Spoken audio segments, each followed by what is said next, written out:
Welcome to the No Hair, All Heart podcast.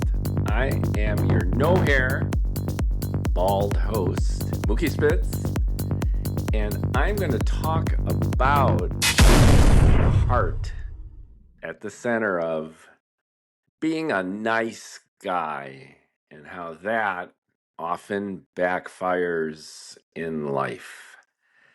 And I'll start with what's become for me an almost apocryphal but vividly remembered story about my father. And way back then, he warned me that I was too nice. And I've since learned that I think he was right. I grew up in a diverse lower middle class North suburban Chicago neighborhood, right at the border between Skokie and Evanston, Illinois.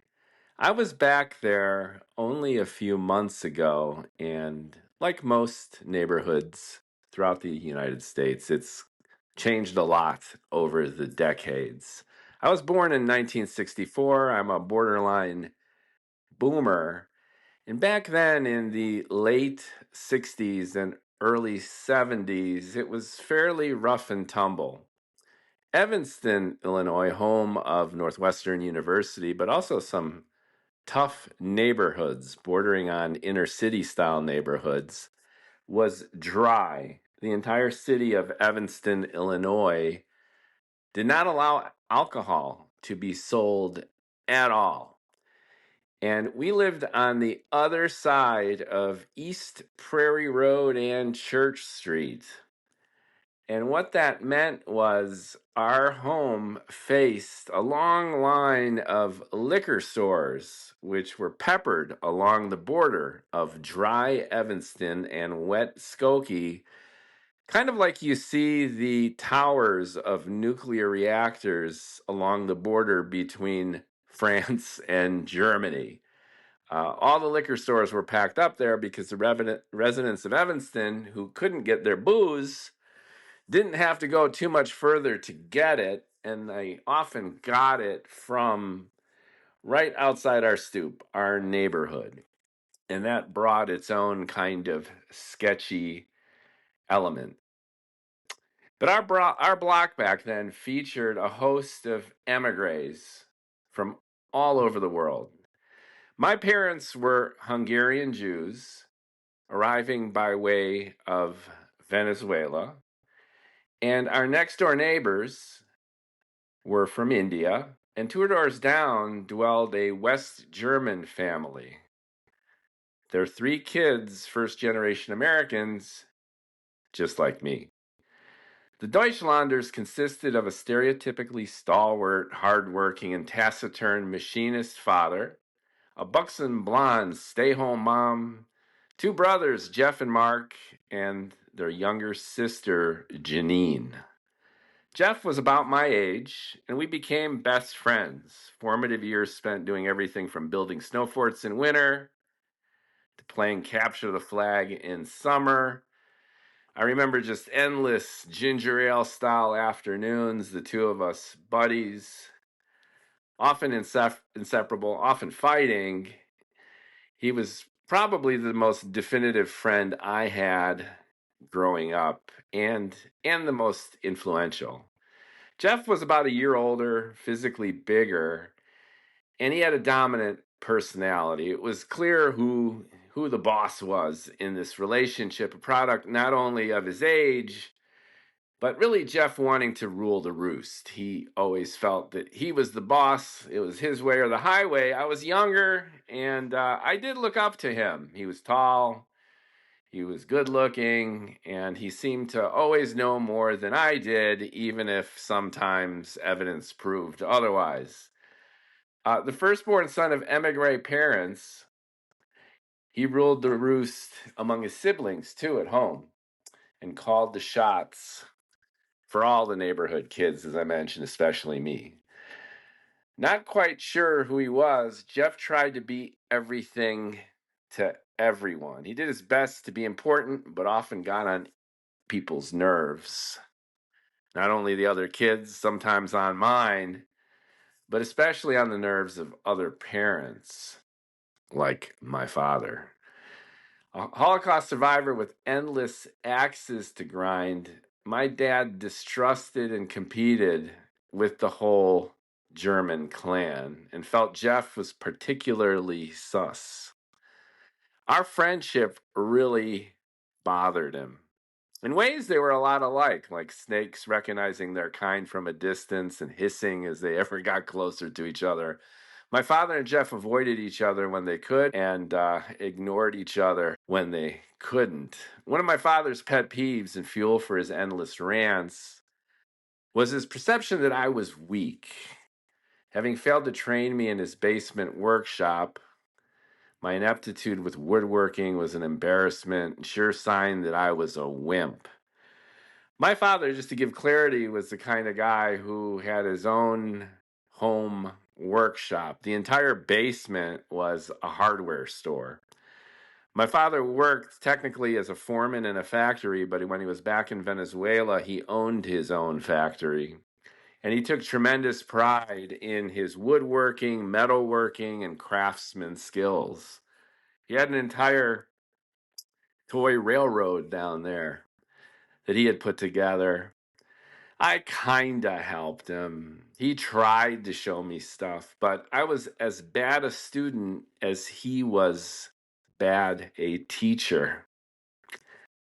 And that was a sure sign that I was a weakling, a wimp and a chump, not a real man, because real men built things. Real men were tough. Real men were good with their hands. So he concluded that his silence and screams, which was all that he did, were necessary to man me up.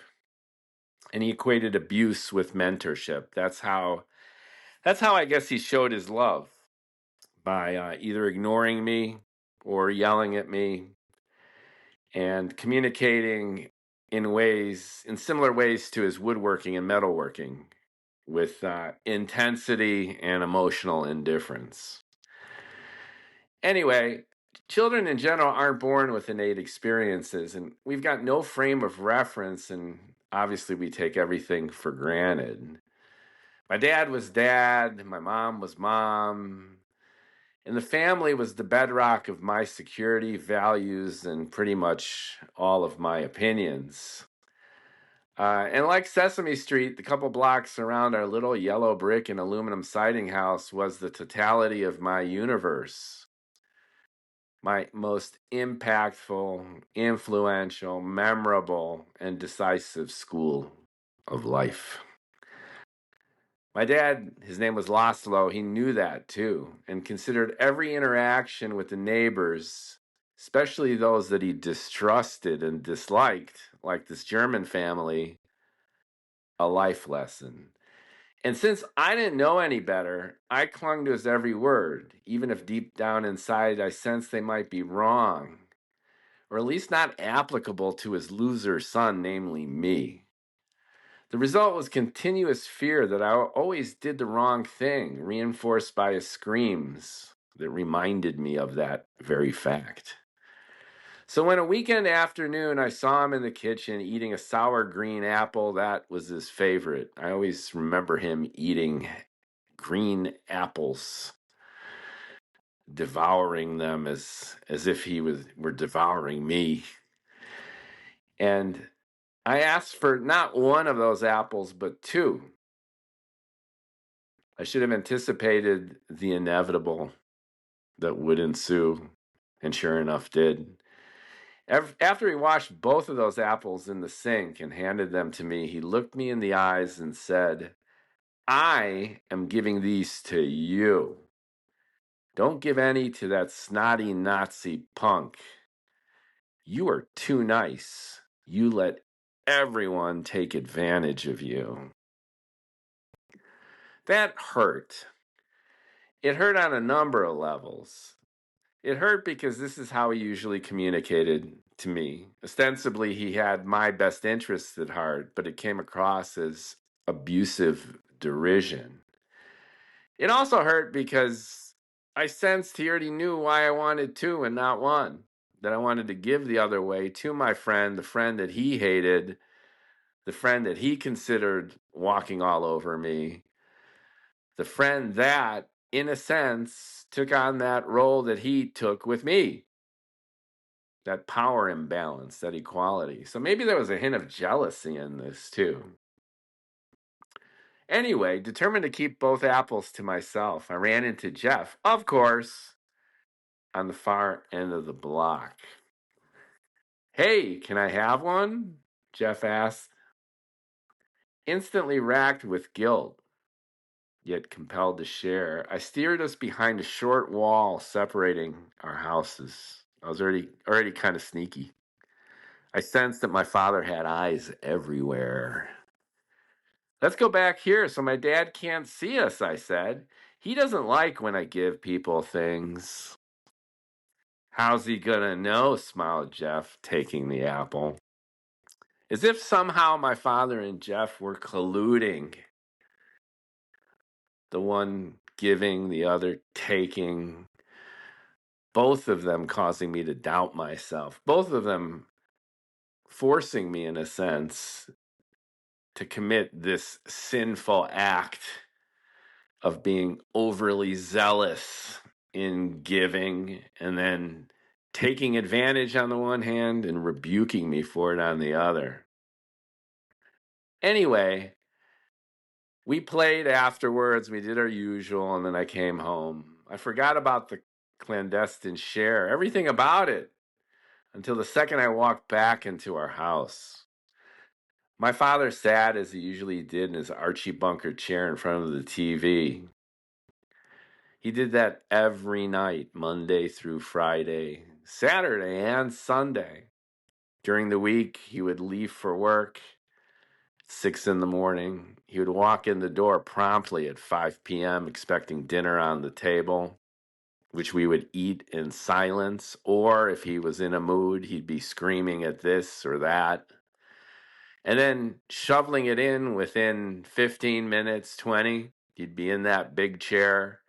The Chicago Sun-Times opened in his lap, one of those early magazine-style newspapers, and he would read it from the cover all the way through to the back, glancing up at the television until 10 p.m.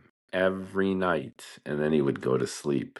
Rinse and repeat. I felt his wrath before my confession made me hear it. How did you know I gave him an apple? I asked, confirming his omniscience. I knew that he knew that he knew that I knew that I knew that he knew. And before he even said anything, he didn't have to say anything. I knew that I had sinned. I had sinned by being a nice guy. And when you're a nice guy, said this man who had survived the Holocaust, you will never get anything in life, he roared, because you give it all away.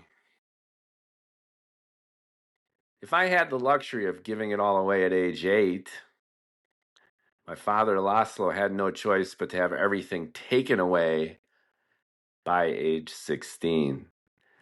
The Germans rolled into Budapest a week before his birthday, igniting a series of traumatic adventures, culminating in 90% of his family, my family, our family, and everyone he knew and loved being murdered. And then an emigration to a foreign culture across the world. Surviving thanks to his own grit, Laszlo strived to make my cushy American suburban life gritty, as if he were doing me a favor. He emigrated twice, not even once. After the war, which he barely survived, he was a displaced person living in Germany. He was arrested crossing the border into France. He was thrown in jail. He finally got out. Somehow him and the nuclear family who did survive made it to Caracas, Venezuela, where he lived 16 years. And then just before I was born, up here to the States, where the American dream for him, my mother, and then me, fresh out, turned into pretty much a nightmare. But that's for another time. What I'm relating here, though, is how for him, the hardest knocks imaginable had been his school of life. And since I was born with a pewter spoon in my mouth, the least he could do was to try and toughen up his pathetic son, who preferred reading and mathematics and affairs of the head to building things, being a real man in his downstairs workshop. Despite his best efforts to become my life coach from that cauldron of death that he had experienced and survived, his own vulnerabilities and thereby his actual intentions gradually inevitably became manifest. His ass kicked. He couldn't stand to see me get a free ride, so sought excuses for going ahead and kicking mine. I noticed similar patterns from his Holocaust surviving friends. They were all shitty fathers. I've known many of these pairings. I've had a tough time evolving, as it were, from boyhood to manhood. I still deal with lingering issues instilled from this crazy dynamic that I had with him. But compared to most, I think I've done pretty well. Compared to the offspring of his friends who survived the war, similar father and son and father, horrible relationships. Based on this same underlying dynamic, I think if you plot it on a curve, it's the standard poison distribution, if you will, bell curve. I think I've fared above average, certainly in terms of my emotional well-being. But the scars, they do remain. Compelling even reminiscences like this one, and hopefully some of the lessons.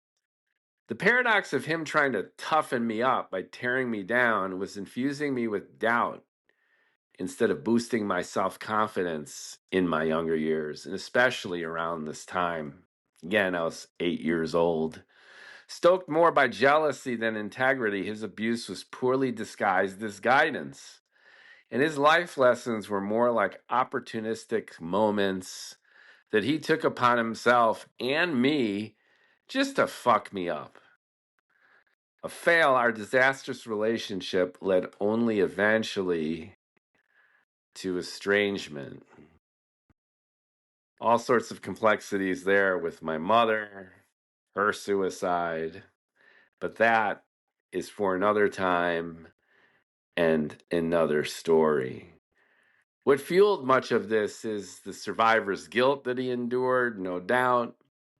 Also, with some heavy duty jealousy that he had been through so much, he had endured so much, he had worked so hard. And there I was, fat, lazy, inept in the workshop, a talker, a bullshit artist. Just a big disappointment to him.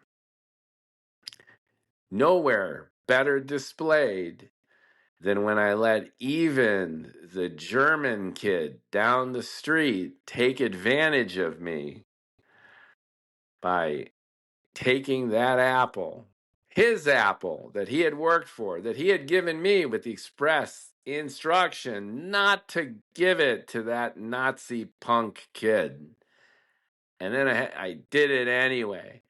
So although I was weak, not even a real man, not even a real boy to become a real man, I at least had the intransigence, the disrespect not to listen to him. I went ahead and I gave him the apple, and the only person I put at disservice was myself, not only because I had to then endure his wrath, but because it set a precedent of being a nice guy, being Mr. Nice Guy, giving it all and getting nothing back. Fast forward 20 years, that father-son smoke and destruction is cleared. And with that comes renewed visibility and insight.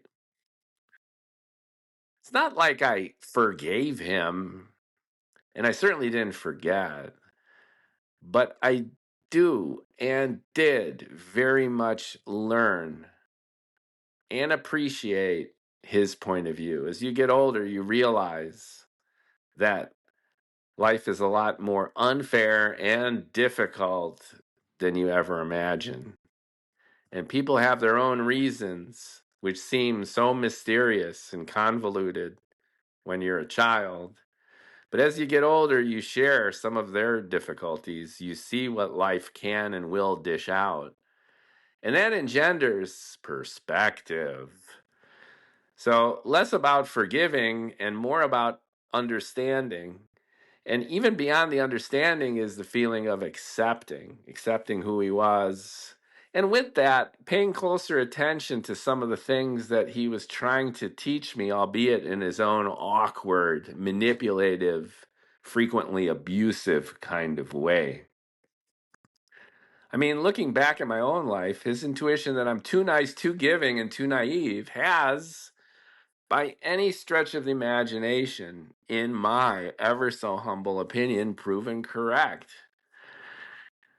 Rewinding the clock, I would have followed his advice, I have to admit that, but only if he had delivered it without the poison pill of that jealousy and rebuke. I mean, seriously, then, and even now, all I ever wanted was to make the guy proud. And I don't think I was able to do that, despite and maybe because of being too nice a guy. So after thinking about that story, sitting here relating it to you, looking back at my life decades later, again, I have to admit that in principle, he was correct. He had endured one of history's most cataclysmic events, and he had survived with wit, with determination, and I would say a relentless selfishness, a relentless determination to survive. When you see the very worst of history, of culture, of your own people, when it literally becomes a life and death circumstance, then you're put in a position that the luxury of believing, even for a second, that people's intent might be Pollyanna, that people in general, that society, that governments have your interest at heart. When all of that is completely destroyed, there becomes a bare essence that becomes manifest, and you can't help but integrate that into your existence. When you're living a life of abundance, then this notion that scarcity can educate you becomes just an intellectual exercise. We don't learn unless we are forced to, and we really don't smell the coffee until half the kitchen is burning down, so to speak.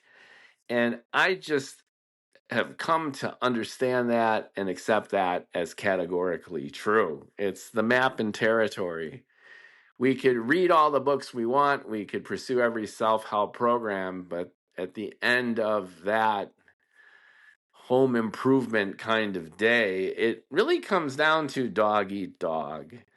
And what he was trying to instill in me was the realization that not so much Jeff was selfish and manipulative and obsessed with his own power over me, much like my father was vis-a-vis me, but that I was doing myself an epic disservice by not putting my own interests first.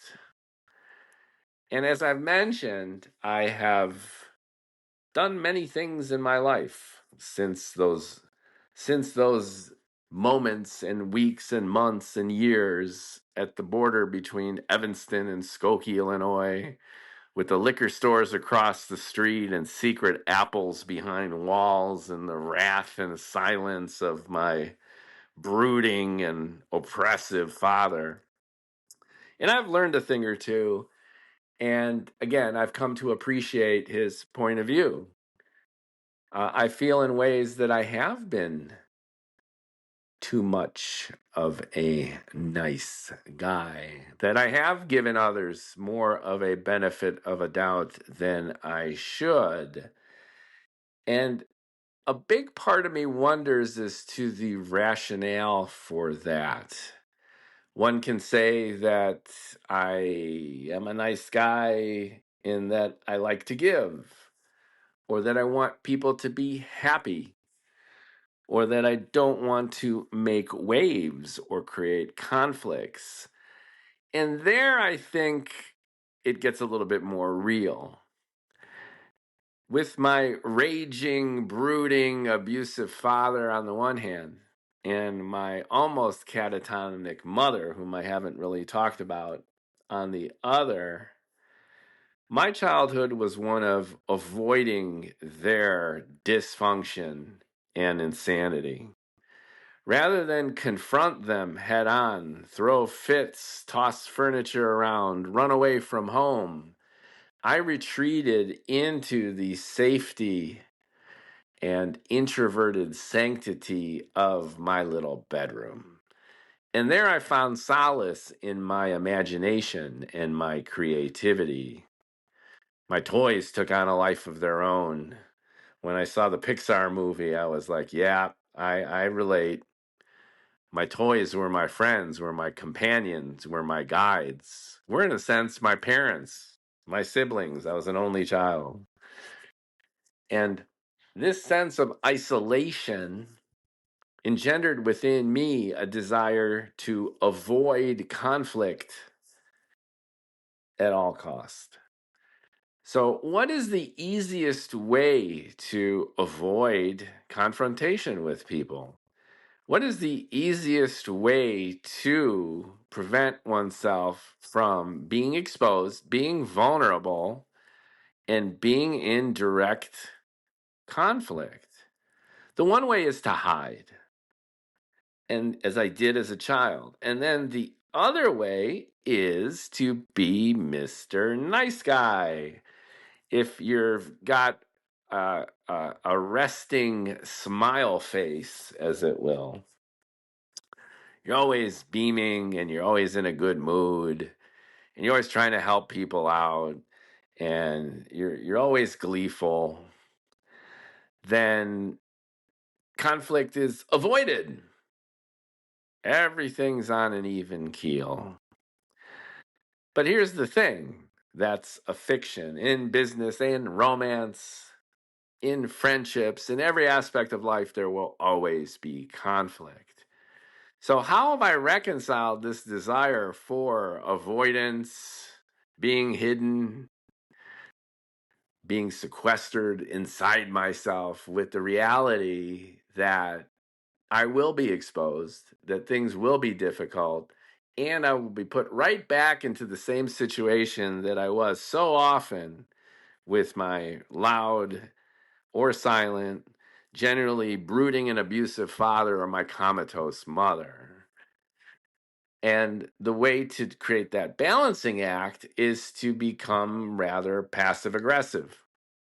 So I'm Mr. Nice Guy until something goes very wrong, and then I ignore it, I avoid it, keep smiling, and then something goes even wronger, and I smile and I avoid it, and I say yes, and I go along with the show. And then, because the problem isn't addressed, I keep smiling and I avoid it until it reaches a tipping point where it's intolerable, and then I turn. I either walk from a relationship, a job, or I explode as if out of nowhere, Like, what happened? I thought you were Mr. Nice Guy. I become, in a symbolic and literal sense, like the mayor of Halloween Town from the terrific movie Nightmare Before Christmas, Tim Burton's best, where you have that conical and comical shaped mayor, and his head pivots 180 degrees instantaneously depending on good news or bad news. The mayor is smiling and gleeful and celebrating a glorious little village of Halloween Town, in sync, in flux, accomplishing its goal, inexorably driving toward another successful Halloween, or oh no! The sky is falling, the skeletons are imploding, it's not gonna work, it's a disaster, they're doomed. Spins 180 degrees, happy to sad, sad to happy. That's how you end up if you are Mr. Nice Guy, because you can't be Mr. Nice Guy all the time. And since you're avoiding conflict and you don't want to deal with it, and the reason you're Mr. Nice Guy is just to keep people at bay and just stay in your room in your own fantasy world, and it'll all just be fine if you just smile and let it pass. But the world and life won't let it pass. It's going to kick you in the ass. It's going to force you out of your shell. And then boom, you explode. And looking back, whom am I mirroring in this? Well, it sounds an awful like my brooding and silent or suddenly screaming and abusive father, doesn't it? It seems like I have taken on the survival strategies of the individual who has created the need for these survival strategies. Only my father was tall, dark, and handsome and silent for the most part. And he had this general ethos of almost this Hungarian vampire. His Hungarian accent was almost sounding just like Bela Lugosi. Bela Lugosi. Lugosi Bela in the Hungarian. And that's whom I grew up with. That was the paragon of the male archetype that I grew up with. But it seems I've interpolated that in its own odd way, where I've become his antithesis. People who know me, I'm always happy and smiling and eager to please and engage folks, and friendships are wonderful and business partnerships are joyful and creative until they aren't. I give the apple. I'm always giving that apple. I'm always giving it away. I'm giving it up. I'm smiling. I'm so very nice until I'm exposed. And then it's retribution. But instead of the retribution coming from those who are taking advantage, the retribution is in a sense projected out from me. I become that wrathful, angry person who needs to lash out. And it's a technique. It's a survival technique. So am I the Mr. Nice Guy that my father warned me to not become? I think so. And have I learned anything of the consequences of giving and giving and giving it away? I think so, but that's really only half the story. With that, Mr. Nice Guy has been this passive aggressive mayor of Halloween Town switcheroo, which friends and family and coworkers have experienced in one form or another. And with that comes a disorienting readjustment that doesn't really advance my cause either, now does it? So On the one hand, I am too nice and taken advantage of to the point where I feel taken advantage of. I get triggered and then I flip. And then I flip and it becomes alienating. And those who took certainly aren't going to give when I demand it, impulsively, often devoid of apparent context.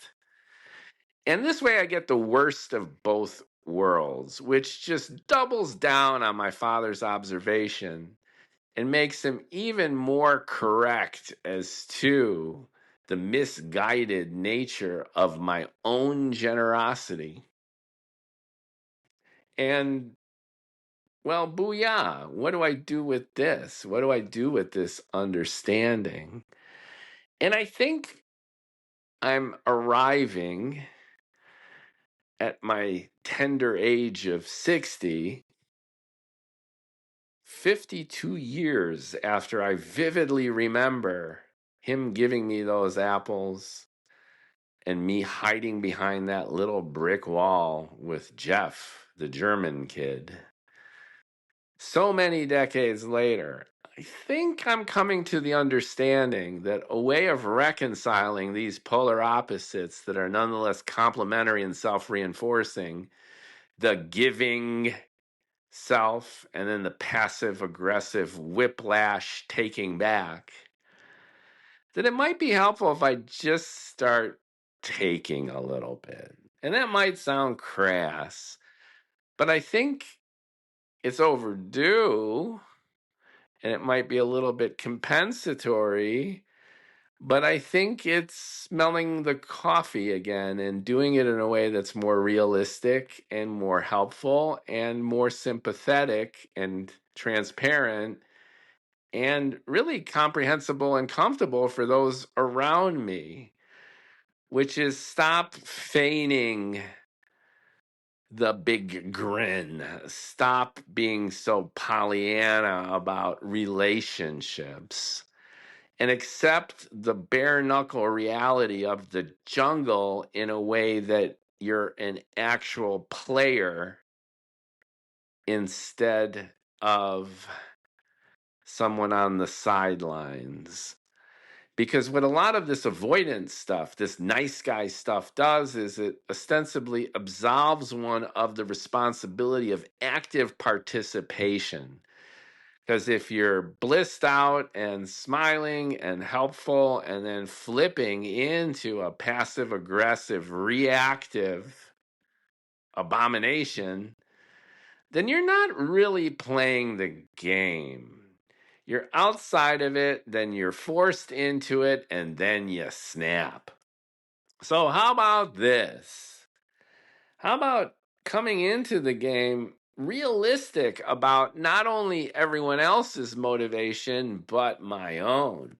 And how about coming into it not as Mr. Nice Guy, but as Mr. Radical Candor? This is how I think and feel about the situation. And don't be shady about it. Don't be reactive. Give yourself and everyone some slack. And understand that there's going to be problems, but anticipate them and be on the lookout for the early signs of what could lead to a potential train wreck. And be more selective. If you're smiling and you're a big nice guy about every human contact, then what? You embrace everybody. You take on every business opportunity that's given you. You date anyone who makes themselves available. You stretch yourself thin, and then you beg the question of this entire clusterfuck of a reaction formation. It doesn't do anyone any service. And maybe, just maybe, after reflecting about that apple behind the brick wall, my passive-aggressive father, my emulation of his behaviors as a survival technique, only in reverse, maybe, just maybe, I am able to recalibrate. So when new opportunities arise, it's just transparent. The candor is radical. It's immediate. It is, here's the thing. Here's what's been missing. Sincere. Because if you're hiding from conflict, you're disingenuous to the world and yourself. And if you embrace that conflict from the very beginning and parcel out your emotions step by step with patience, fortitude, grit, and a little bit of foresight and strategy, rather than Pollyanna delusion, which culminates in a train wreck and then the immediate reaction to a disaster, then you're better suited to just get along and move along. And those goals that seemed so far away for so long have an opportunity to finally manifest in a way where you're not living in constant panic of that brooding Hungarian spying on you, suspicious of you being too much of a nice guy. And with that, I feel like just through this catharsis, this ad hoc catharsis, reminiscing about an old story, bringing it to bear, and using it as counterpoint to decades of what's ensued, I have garnered even more respect for my father. May he brood silently and scream in peace. And my younger self, who now has the privilege of looking forward and looking back from the vantage point of my older self, and maybe most significantly, learning a thing or two and making the most of the years left to put some of this into effective practice.